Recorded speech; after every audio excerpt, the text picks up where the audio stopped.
Alright guys, welcome to the Naughty Fisherman. Today's video is going to be about the 2 and 5 knot. If you haven't heard of this before, don't be too shocked. I just heard about it recently. I have started using it because it's a lot stronger than the arbor knot for tying your line to your reel.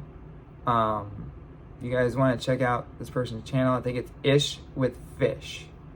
ISH with and then fish. I checked this channel out. It's where I learned about this knot from. Gotta admit, it's probably one of the easier ones. However, you will need to know the uni knot for it. Other than that, let's go ahead and get started.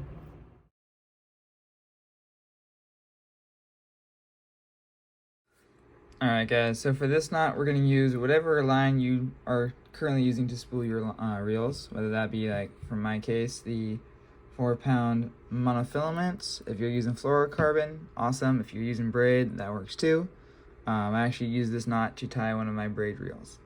So what you're going to do is you're first going to take your line and you're going to loop it around the back of your reel. As you guys can see, the bail arm is open. Once again, very important. Make sure you do that before you start this. Otherwise, you're going to have issues once you get it tied. Also known as you won't be able to use it properly. So what we're going to do now is we're actually going to loop this around the back a second time. If I don't miss, which I just did. So we're just going to make a simple loop again. So what that does is it actually reinforces the original loop, because now you have it looped around twice, which means it now has essentially double the strength. Now, as I mentioned in the beginning of this video, if you do not know how to do the uni knot, please stop watching this video now and go make sure you have that mastered, because that's how you're going to tie this knot to tie your line to your reel. If you have mastered that, continue watching. Alright. So what we're going to do now is we're going to take our tag in, which is right here. We're going to form that usual loop we do for the uni knot. Go around behind the back of the line. Alright, so pin that there. Slide that up a little bit, pull that through. Alright, so now as you guys can see, I've got line right there. Got my tag in to my right. Got the loop in my left. So what we're going to do now is we're going to come over the main line with this tag in, if I can actually grab it. We're going to come through that loop right there. So as you can see, my finger just opened to take the tag. I like to do this because it allows me to pin it in place for that first initial pull, which will get you started. And I just like to hold on to it as I wrestle it into place. Come back around, grab that again. Like I said, I'm not the most technical when I get this thing done. So I like to use both hands to get it taken care of because I can't otherwise pin it. So now we're going to be doing 5 loops. So we got 1, 2. Going to come around for the third. So as I said in the beginning, this knot basically gets its name from the fact that you're looping around the reel twice, and then you're doing a 5 loop uni knot. So there's 3, and now it's gonna start fighting me. 4. At this point, your left hand doesn't really form much of a purpose except for holding it to the point so it doesn't spring off. At this point, the knot usually kind of holds itself together. So you guys can kind of see I'm not really grabbing it anymore. So what we're going to do now, we're going to go through it one more time. So there's our 5th.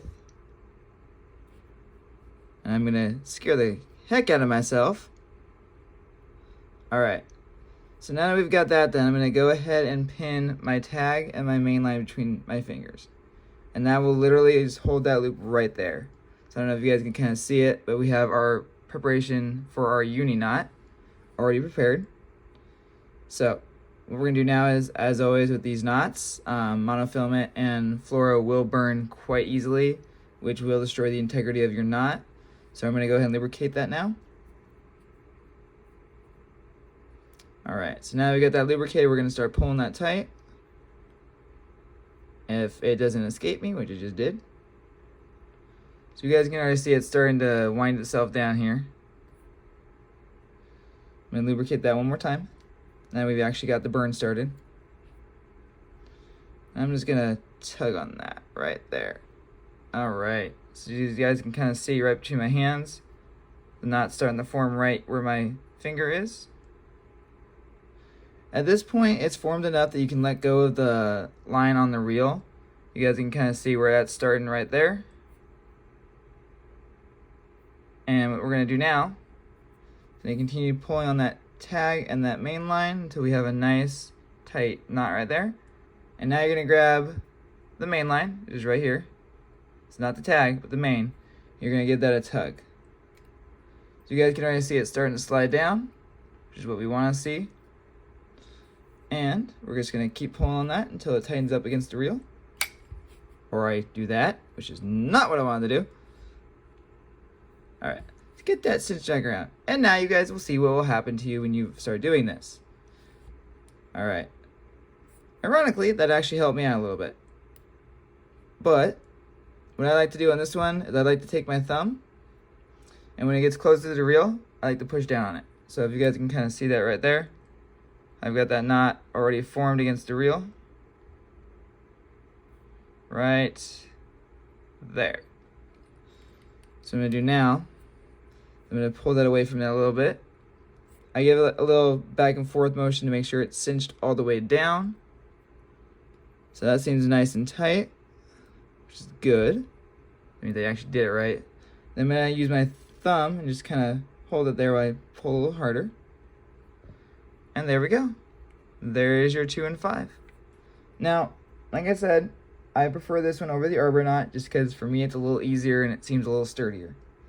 But yeah, that is your 2 and 5. And since there's no real slippage happening, we're going to go ahead and cut that tag end off.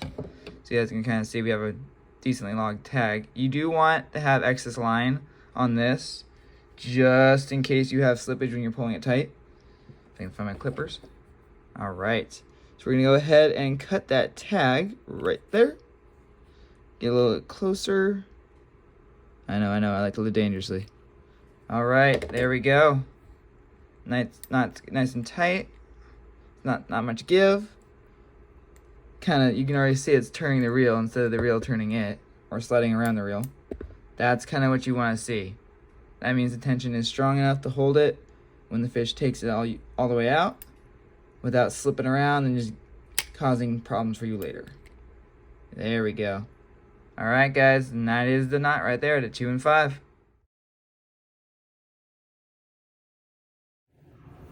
All right, guys, so that is the 2 and 5 knot.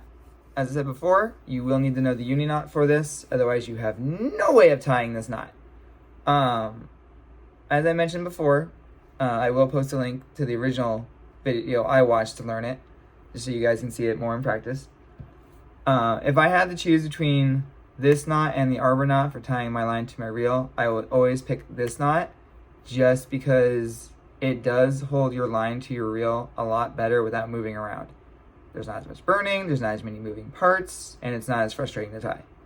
So, if you guys have any questions, please leave them in the comment section below. As always, tight knots and tight lines, guys. Thanks for watching.